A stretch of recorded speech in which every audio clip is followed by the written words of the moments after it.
जय श्री कृष्णा मित्रों। आज राजसमंद विधानसभा के उपचुनाव हुए हैं।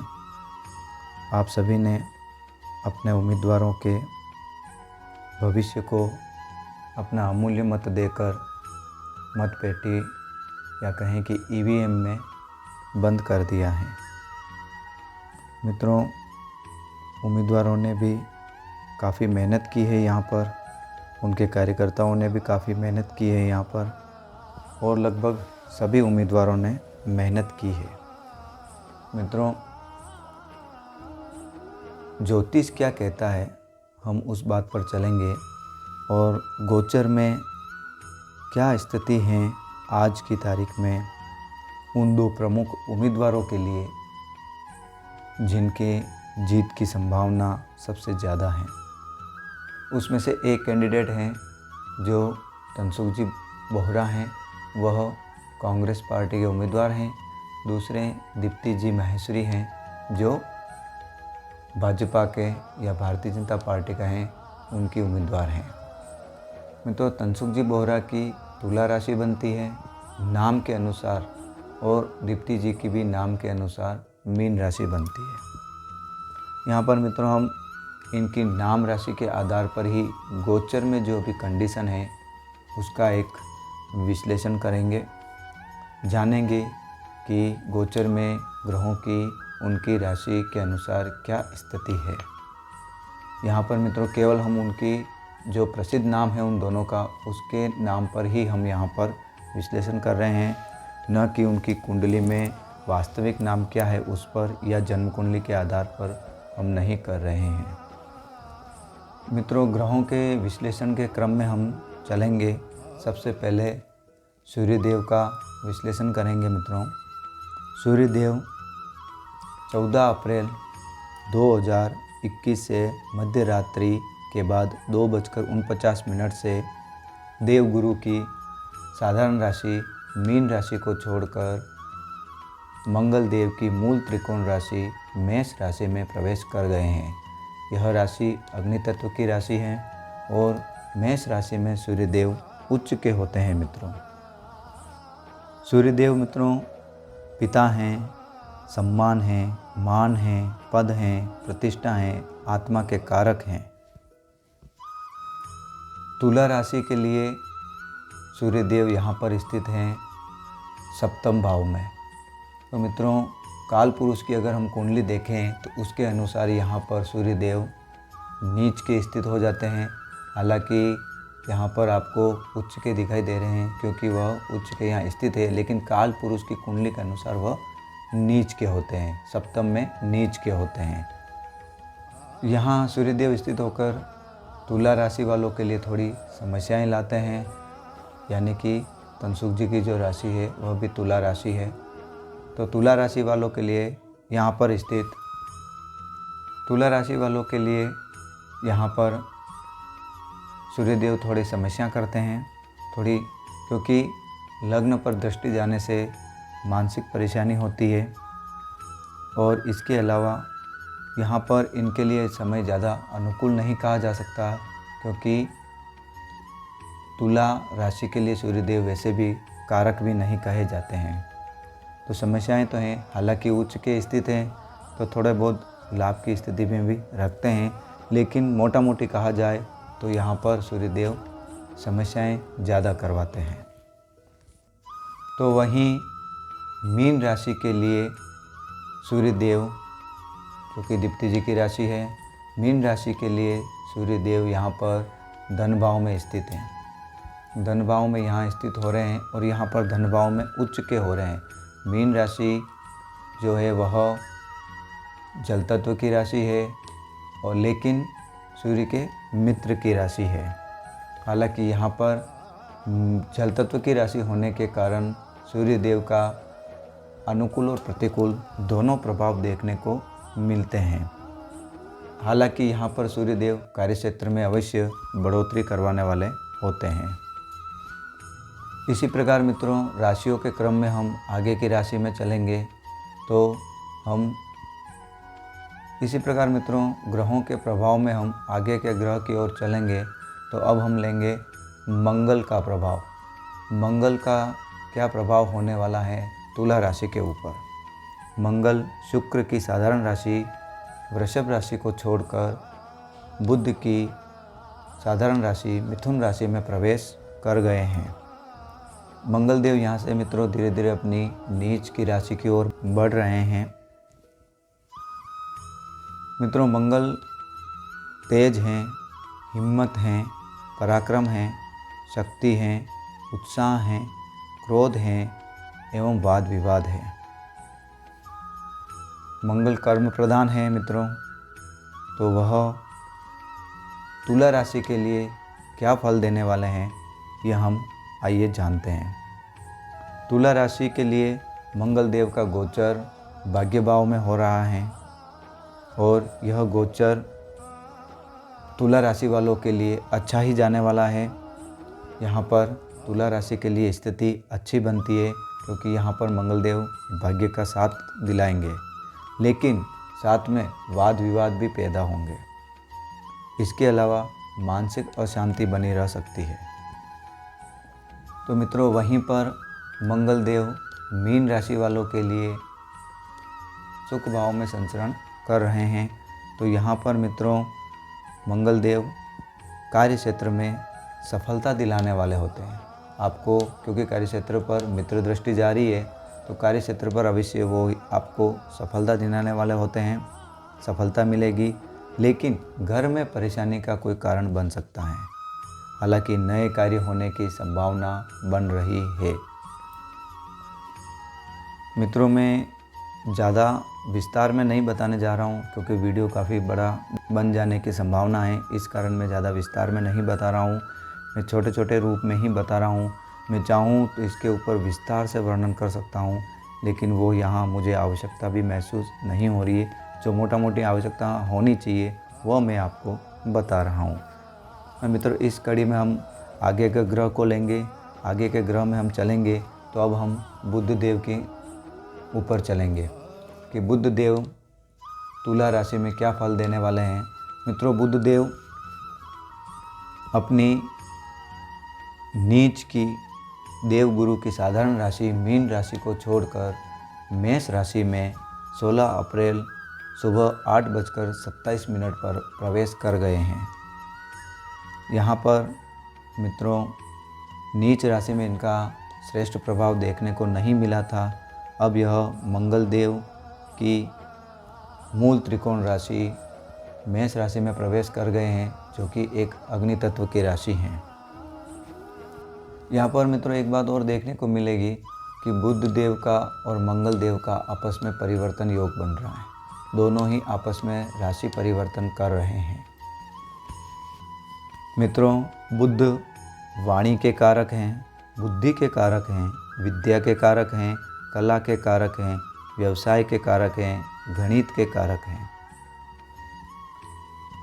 यहाँ पर मित्रों बुध देव 1 मई 2021 की सुबह तक रहेंगे। उसके बाद में मित्रों यहाँ से अपने मित्र शुक्र देव की साधारण राशि में प्रवेश कर जाएंगे। तुला राशि के लिए मित्रों बुध देव जो संचरण कर रहे हैं वह सप्तम भाव में संचरण कर रहे हैं और यहाँ पर व्यापार भाव और भाग्य भाव, व्यापार भाव और भाग्य भाव का आपस में परिवर्तन बन रहा है मित्रों। तो इस कारण यह लग्न पर दृष्टि डाल रहे हैं। तो तुला राशि के जातकों के आत्मविश्वास में काफ़ी बढ़ोतरी करने वाले हैं मित्रों। आत्मविश्वास में बढ़ोतरी होगी। इसके अलावा करियर को भी ऊंचाई की ओर ले जाने वाले होते हैं। करियर हमेशा इनका ऊंचाई की ओर जाने वाला है। इसके अलावा मित्रों क्योंकि परिवर्तन योग है तो भाग्य का भी इनको साथ मिलेगा, भाग्य का भी इनको सहयोग प्राप्त होगा। यही गोचर मित्रों मीन राशि के लिए यह गोचर जो हो रहा है वह धन भाव में हो रहा है। धन भाव में यह मीन राशि के लिए गोचर हो रहा है मित्रों। मीन राशि यहाँ पर भी मंगल देव से इनका परिवर्तन बन रहा है। तो यहाँ पर सुख भाव से धन भाव का आपस में परिवर्तन हो रहा है मित्रों। तो इसके कारण अप्रत्याशित लाभ की संभावना दिखाई देती है। इसके अलावा सफलता भी दिखाई देती है। इसके अलावा राजनीति में कोई भी निर्णय इनको जल्दबाजी में नहीं लेना चाहिए, क्योंकि उससे दिक्कतें पैदा होती है। मंगलदेव, बुधदेव के बाद में अब हम चलेंगे मित्रों गुरुदेव की ओर। गुरुदेव गोचर में इन दोनों राशियों के ऊपर क्या फल देने वाले हैं, इसका हम आगे विश्लेषण देखते हैं। गोचर में गुरुदेव मित्रों 6 अप्रैल 2021 को रात्रि 1:50 पर शनिदेव की साधारण राशि मकर राशि, जिसमें यह नीच के होते हैं, इसको छोड़कर शनिदेव की ही मूल त्रिकोण राशि कुंभ राशि में प्रवेश कर गए हैं। यहाँ पर गुरुदेव 162 दिनों के लिए रहने वाले हैं, 14 सितंबर तक रहने वाले हैं। यह राशि वायु तत्व की राशि है और वायु तत्व की राशि में गुरुदेव संचरण करने वाले हैं। मित्रों, गुरु ज्ञान के कारक हैं, संतान के कारक हैं, मांगलिक कार्यों के कारक हैं, धर्म के कारक हैं। बिना गुरु के आपके जीवन में कुछ भी संभव नहीं है। गुरु है तो ज्ञान है, बाकी तो फिर ज़िंदगी का कोई, जीवन का कोई अर्थ ही नहीं, कोई मतलब ही नहीं। गुरु के बिना कोई भी कार्य संभव नहीं मित्रों। तुला राशि वालों के लिए गुरुदेव यानी कि तनसुख जी के लिए गुरुदेव यहाँ पर पंचम भाव में संचरण कर रहे हैं, इनकी तुला राशि के। गुरुदेव यहाँ पर अति विशिष्ट कारक ग्रह होते हैं मित्रों, और यहाँ स्थित होकर गुरुदेव भाग्य को देख रहे हैं, लाभ को देख रहे हैं और व्यक्तित्व को देख रहे हैं।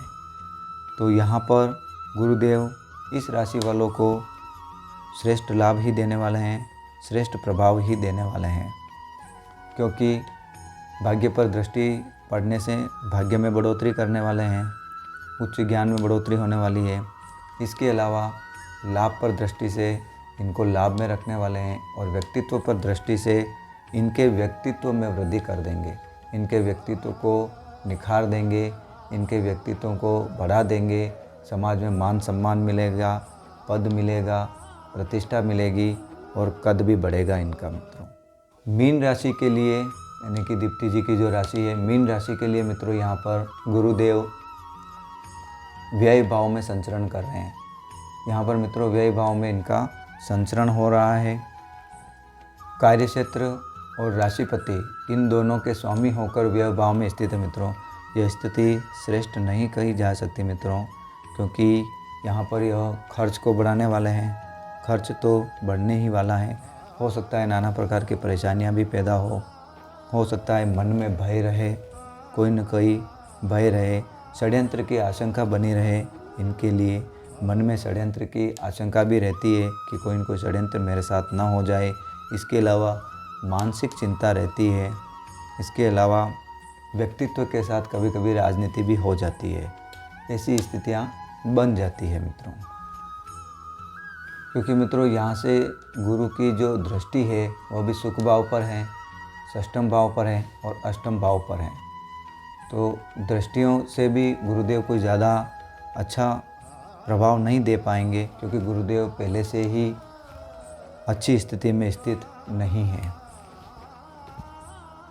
ग्रहों के क्रम में अब हम चलेंगे शुक्र ग्रह की ओर कि शुक्र ग्रह इनकी दोनों की राशि के ऊपर क्या प्रभाव डालने वाले हैं।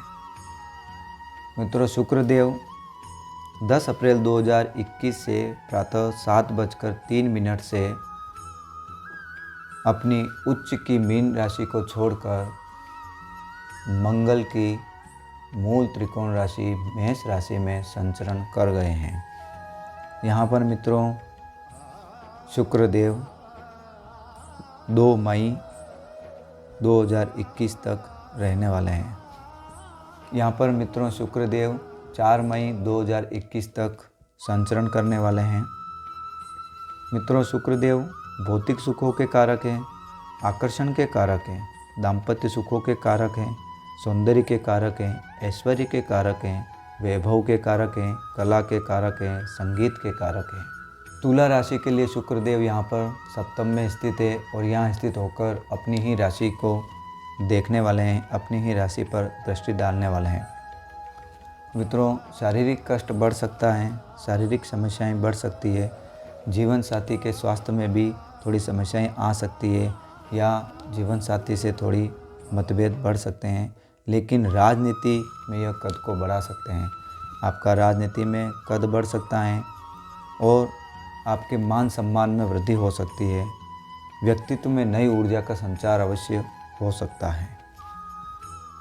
तो यही संचरण मित्रों मीन राशि के लिए जो हो रहा है वह धन भाव में हो रहा है।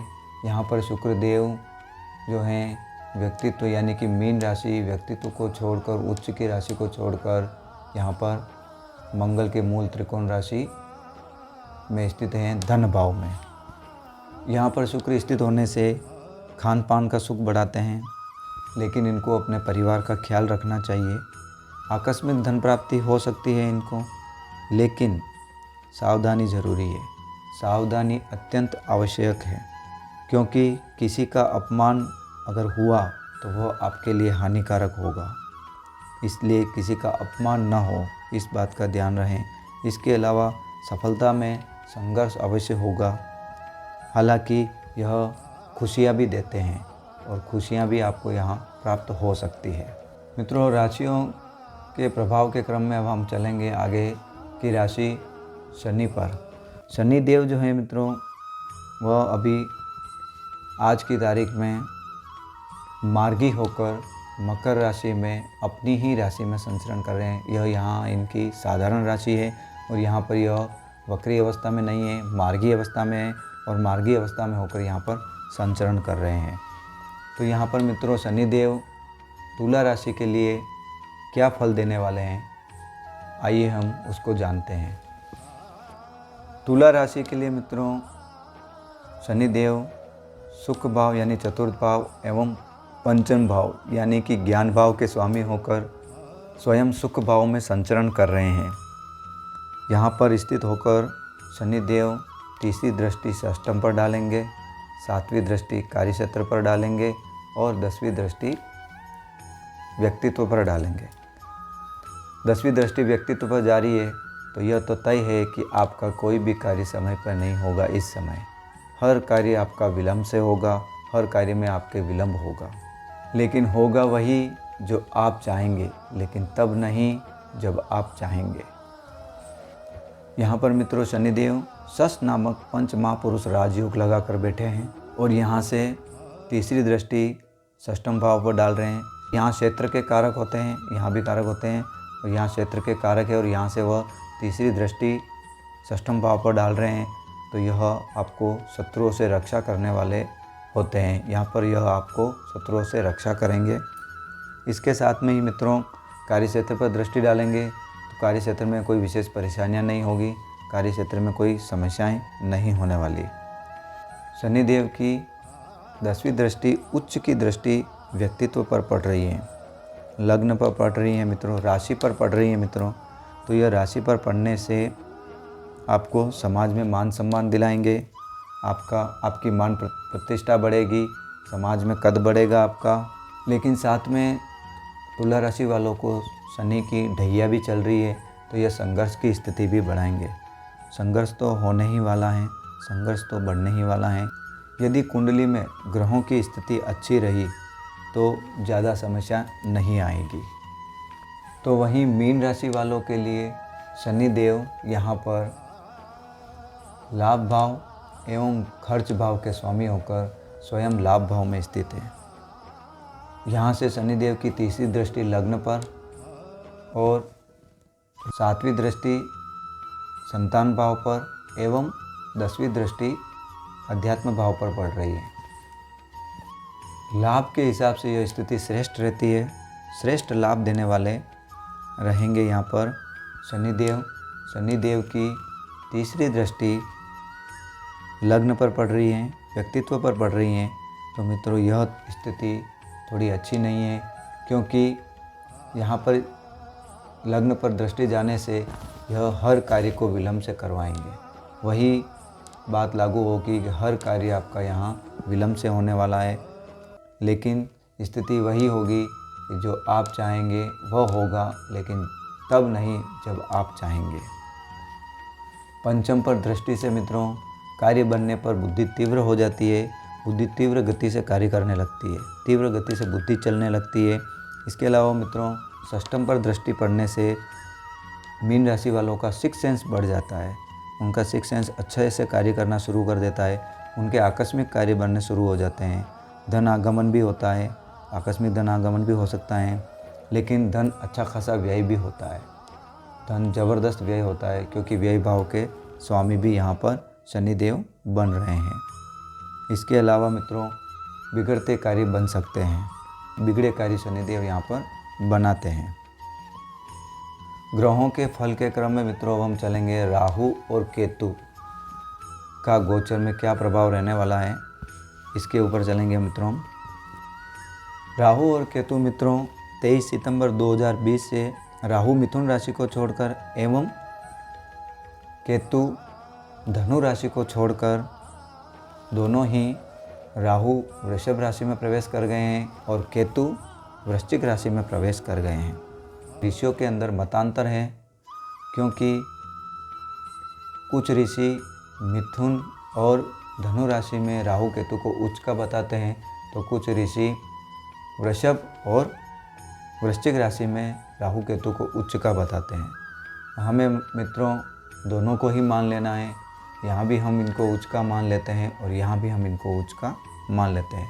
हालांकि अभी गोचर में राहु वृषभ राशि में और केतु वृश्चिक राशि में स्थित है, तो अभी हमें इनका ही फलादेश करना है।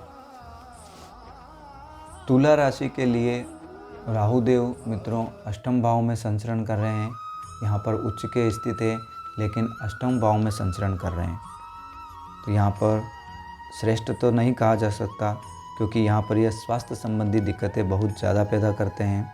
इसके अलावा मानसिक समस्याएं भी देते हैं। मन और मस्तिष्क में अज्ञात भय लगा रहता है मित्रों। इसके अलावा अगर आप समाज और राजनीति से जुड़े हैं तो उनमें आपके खर्च भी अधिक करवाते हैं यह राहुदेव। इसके अलावा क्योंकि आप जनता के बीच में हैं, तो आपको अपनी वाणी का संभल कर इस्तेमाल करना अत्यंत आवश्यक है, क्योंकि वाणी ही है जिसके कारण आप जनता में प्रसिद्ध होने वाले हैं। प्रसिद्धि आपको कौन से तरीके से मिलने वाली है, यह निर्भर आपकी वाणी पर करता है। आपकी वाणी का समाज में बहुत ही प्रभाव जाता है मित्रों। तो केतुदेव यहाँ पर धन भाव में स्थित है। धन भाव में स्थित होकर यह अष्टम भाव को देख रहे हैं। तो मित्रों यहाँ पर कार्य क्षेत्र को भी देख रहे हैं, क्योंकि राहुदेव की जो दृष्टि है वह 1, 2, 3, 4, 5 व्यय भाव पर है, ठीक, और धन भाव पर है एवं सुख भाव पर है। वैसे ही केतुदेव की दृष्टि षष्ठम भाव पर है, अष्टम भाव पर है एवं कार्य क्षेत्र के भाव पर है। इसका मतलब है कि यह कार्य क्षेत्र में बदलाव लाएंगे। कार्य क्षेत्र में बदलाव हो सकता है, यह परिवर्तन के कारक हैं केतुदेव। हो सकता है कार्य क्षेत्र में बदलाव लाए। हालांकि परिवार में कुछ परेशानियां पैदा हो सकती है और उसका कारण हो सकता है कि आप बने। इसके अलावा मित्रों आपको धर्म के साथ बने रहना है, क्योंकि यह अध्यात्म का घर है और यहाँ से राहुदेव मोक्ष भाव को देख रहे हैं। इसके अलावा मित्रों इस बात का अवश्य ध्यान रखें कि आप आपकी जो भी आय है उस आय का दशांश धर्म कार्य में या ऐसे कोई कार्य जिससे धर्म की गतिविधियाँ बढ़े, समाज में हित की गतिविधियाँ बढ़े, उन कार्यों में आपका धन खर्च हो। अच्छे कार्यों में आपका धन खर्च हो, गरीबों की मदद में आपका धन खर्च होना चाहिए। तो यहीं पर मित्रों मीन राशि के लिए राहु और केतु, अभी राहु पराक्रम भाव में और केतु भाग्य भाव में संचरण कर रहे हैं। राहु पराक्रम भाव में स्थित हैं, तो यह पराक्रम में वृद्धि करते हैं मित्रों।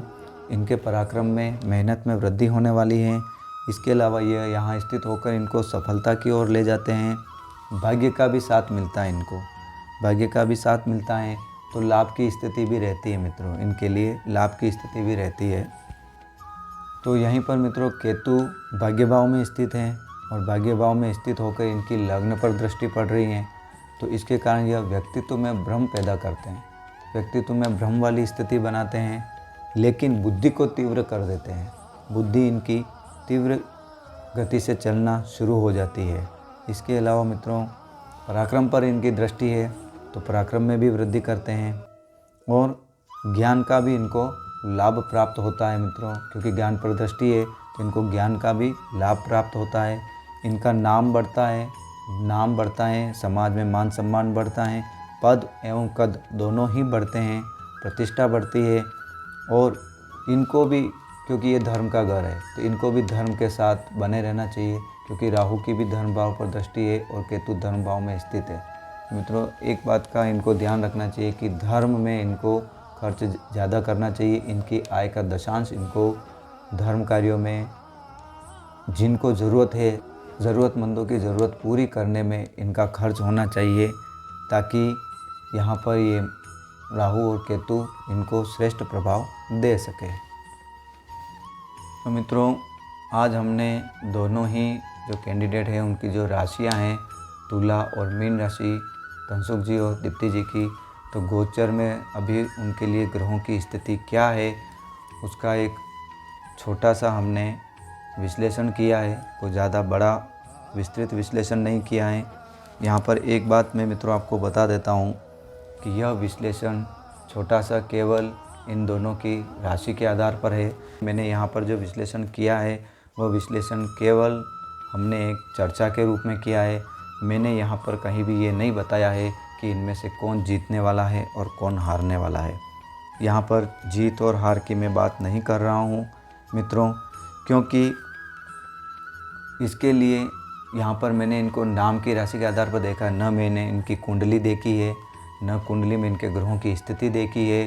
केवल हमने एक ऐसे ही चर्चा की है कि भाई दोनों की ग्रह स्थिति अभी क्या चल रही है और ग्रह स्थिति के अनुसार क्या होना चाहिए। क्योंकि मित्रों कुंडली में अभी जो रिसेंटली कुंडली में इनके ग्रह जो हैं, उन ग्रहों को गोचर के साथ जोड़ा जाए तो उसमें ग्रहों जो कुंडली में जो ग्रह हैं उनकी स्थिति क्या है, वो कितने अंश बल पर हैं, उनकी दशा किसकी चल रही है, महादशा किसकी चल रही है, तो ये सारी कंडीशन अलग फैक्टर और अलग फैक्टर के रूप में कार्य करती है और उन सभी को देखना अत्यंत आवश्यक है। जैसे तुला राशि के ऊपर अभी शनि की ढैया चल रही है, हालांकि मीन राशि के ऊपर किसी की ढैया नहीं चल रही है। केवल ये ज़रूर है कि गुरु ज़रूर यहाँ पर व्यय भाव में आकर स्थित हैं। लेकिन मित्रों मोटा मोटी हमने ऐसा ही एक चर्चा के रूप में ये देखा है कि गोचर में इनके ग्रह क्या प्रभाव डाल रहे हैं। एक एक ग्रह का हमने छोटा छोटा प्रभाव जाना, कोई विस्तृत रूप में नहीं जाना है। सबसे बड़ी बात मित्रों, किसी भी हार और जीत में यहाँ पर जो प्रभाव रहता है वह जनता का प्रभाव रहता है। जनता क्या मानती है, जनता क्या जानती है, जनता क्या समझती है, इसके अलावा इन दोनों ही उम्मीदवारों ने क्या मेहनत की है वह महत्वपूर्ण रहता है। इसके अलावा इनके कार्यकर्ताओं ने क्या मेहनत की है, कार्यकर्ताओं की मेहनत उसके ऊपर निर्भर रहता है।